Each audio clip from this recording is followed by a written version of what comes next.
Olá! Hoje a gente vai mergulhar fundo em um dos romances mais bombásticos do século XIX, O Crime do Padre Amaro, do Eça de Queiroz. E olha, isso aqui não é só uma historinha não, hein? É uma crítica pesadíssima à hipocrisia da igreja, aos perigos do desejo reprimido e àquela vida sufocante de cidade pequena. Uma obra que na época simplesmente virou a literatura portuguesa de cabeça para baixo. E, para começar, nada melhor do que as palavras do próprio autor. Com aquela ironia fina, ele resumiu a obra-prima dele como se fosse só uma fofoquinha de igreja. Mas, assim, não vamos nos enganar, né? Por trás dessa simplicidade toda, tem uma análise que é, nossa, devastadora sobre a natureza humana e a hipocrisia da sociedade.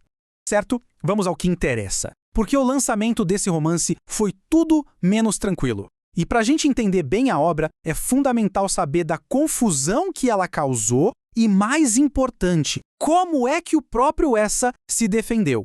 Então, mal o livro saiu e pronto. Os críticos caíram em cima. E a acusação, gente, era pesada. Plágio. Chegaram falando que o Eça tinha basicamente copiado na cara dura um romance do Émile Zola, um escritor francês super famoso na época. Claro que ele não podia deixar isso quieto, né?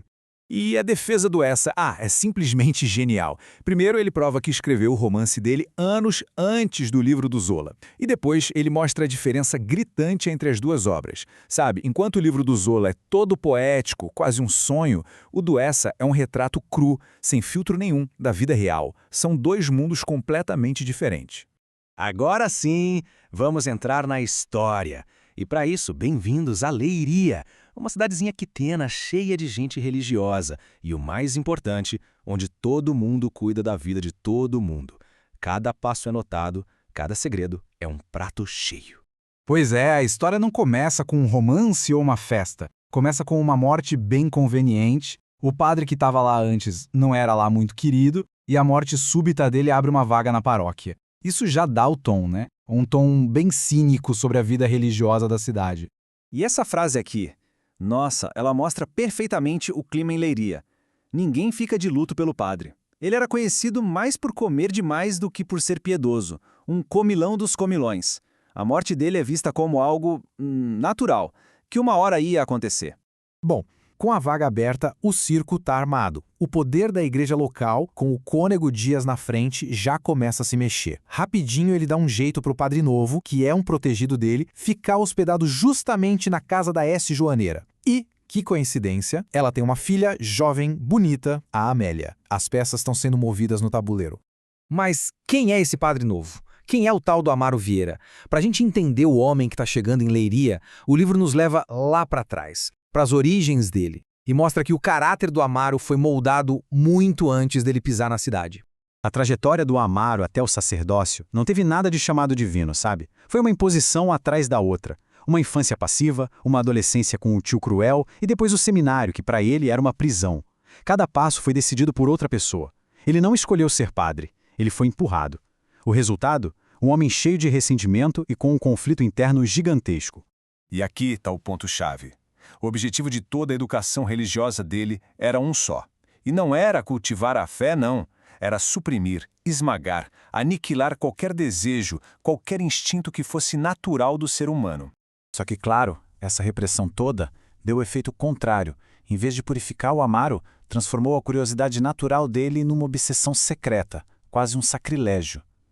Sozinho na cela, a imaginação dele se fixou na única figura de mulher que ele podia ver, a imagem da Virgem Maria, que ele acabava profanando nos próprios pensamentos. Agora, de volta à Leiria, é para esse mundo, cheio de paixão escondida e hipocrisia, que o Amaro, esse produto de um sistema todo falho, está prestes a entrar. O palco, como se diz, está montado. Assim que chega, Amaro já é jogado no centro social da cidade, o Círculo de Beatas que se junta na casa da S. Joaneira. E ali, meu amigo, a reza se mistura com fofoca da pesada e muito julgamento. É o coração moral ou imoral de Leiria. E o mais importante aqui é que o Amaro não chega num lugar neutro. Ele cai numa teia de aranha que já estava toda tecida, cheia de rivalidades. Especialmente uma tensão ali em volta da Amélia. Ela já era o alvo do interesse do João Eduardo, o cético, e logo ia se tornar o alvo do padre também. Sozinho, na primeira noite na Casa Nova, o silêncio é quebrado. Os sons que vêm do andar de cima, do quarto da Amélia começam a tomar conta dos pensamentos dele e a despertar tudo aquilo que o seminário tentou matar. O barulhinho das botas da Amélia, o som das saias. Para um homem que teve a natureza tão reprimida, esses sons do dia a dia viram uma tentação absurda, quase insuportável. O desejo, que antes era só uma fantasia distante lá no seminário, agora tem nome, tem rosto e está dormindo no quarto logo acima do dele. O título do livro já entrega, né? Vai ter um crime. E no final desses primeiros capítulos, o cenário está perfeitamente armado por um drama de fé, de desejo, de decadência social. A questão não é se um crime vai acontecer. A questão é qual vai ser este crime e qual vai ser o tamanho do estrago.